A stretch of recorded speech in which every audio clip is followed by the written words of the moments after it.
Sən həyatın boyu saniyələrin hər canlı üçün eyni sürətlə axdığını zənn etmisən. Amma biologiya bunun tam əksini deyir.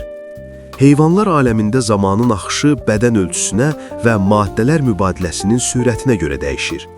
Bədəni kiçik olan canlıların ürəyi daha sürətli döyünür, maddələr mübadiləsi daha sürətli işləyir və onların beyni saniyədə daha çox məlumat emal edir.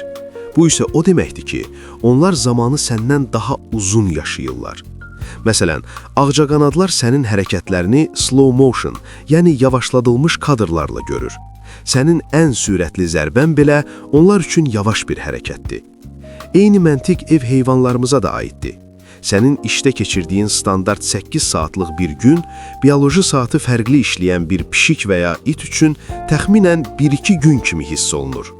Sən qapını bağlayıb gedəndə, onlar üçün başlayan o uzun və bitmək bilməyən darıxmaq hissinin tək səbəbi odur ki,